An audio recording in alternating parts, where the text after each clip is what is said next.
ભાઈ લેબાભાઈ વસાવા, રહેવાસી સામરપાડા.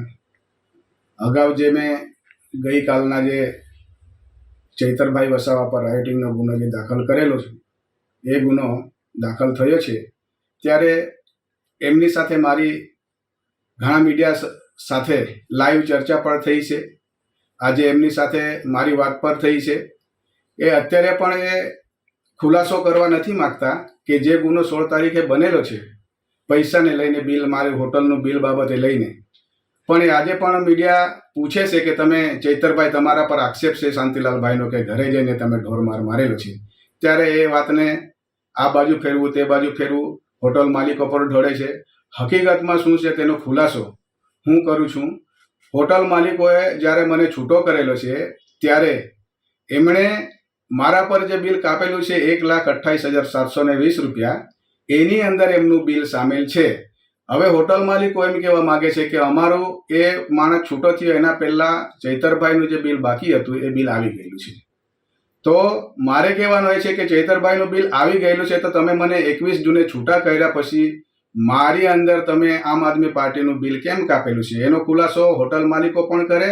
અને ચૈતરભાઈને મેં અત્યારે એમ કહું છું કે એમના જ અમે ગીત ગાઈ ફરતા હતા, જ્યાં જઈએ ત્યાં એમનું જ એટલું કરેલું છે. એમના માટે અમે ખોટું કરવા નથી માંગતા, પણ મારી સાથે જ્યારે આવી ઘટના ઘટેલી છે ત્યારે હું એક જ વસ્તુ કહેવા માંગુ છું કે ચૈતરભાઈ મોટી મોટી વાતો કરે છે કે 1,03,000 લોકોનો મને આશીર્વાદ છે, 1,03,000 લોકોના મને આશીર્વાદ છે. તો મારે કહેવાનું એ છે કે 1 લાખ લોકોથી પણ વધારે તમને વોટ મળેલા છે તો એ લોકોએ આશીર્વાદ તમને આપેલા છે.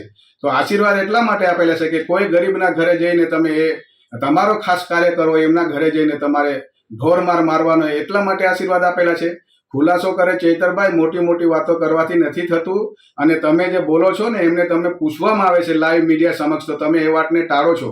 ખુલાસો કરો, મારા ઘરે આવીને તમે મને ઢોરમાર મારેલો છે, શેના માટે મારેલો છે? અત્યારે તમે પૈસાની બાબતની અંદર વાત કરો છો, પૈસા બાબતમાં ઝઘડો થયેલો છે, પણ પૈસાની બાબતમાં ઝઘડો થઈને મને ઢોરમાર કેમ મારવામાં આવેલો છે એનો ખુલાસો કરવા દેવું છે.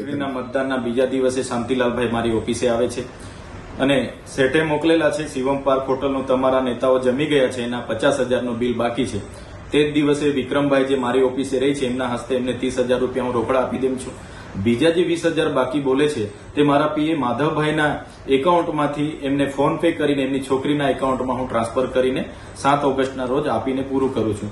છતાં 16/9/2024ના સોમવારના રોજ શાંતિલાલભાઈનો રાત્રે પીધેલી હાલતમાં ફોન આવે છે, મા બેનની ગાળો બોલે છે અને તમારા પર અમારા 1,28,720 રૂપિયા નીકળે છે એવી વાતો એ જયારે કરે છે ત્યારે એમને મેં કેમ છું, તમે ફોન મૂકો, તમારા માલિક સાથે હું વાત કરી લેમ છું. છતાંય એમના માલિકને હું પૂછું છું તો સંજયભાઈ એવું કહે છે કે 1 પણ રૂપિયો અમારો તમારી પાસે લેવાનો થતો નથી, જે તે બિલ હતું જે તે સમયે પૂરું થઈ ગયું. છતાં શાંતિલાલભાઈના બીજા 7 થી 8 ફોન આવે છે. અડધા કલાક સુધી આ રામાયણ એની ચાલે છે અને મા બેનની ગાળોથી જે વાત કરે છે. ત્યારે અમે પણ ફરિયાદ આપી છે અને શાંતિલાલભાઈએ પણ ફરિયાદ આપી છે. સામસામે ફરિયાદ છે, સામસામે કાયદેસરની કાર્યવાહી થવાની છે. અને અમે ધારાસભ્ય લોકોના આશીર્વાદથી બન્યા છે, રાત દિવસ લોકો માટે કામ કરીએ છીએ, દોડીએ છીએ.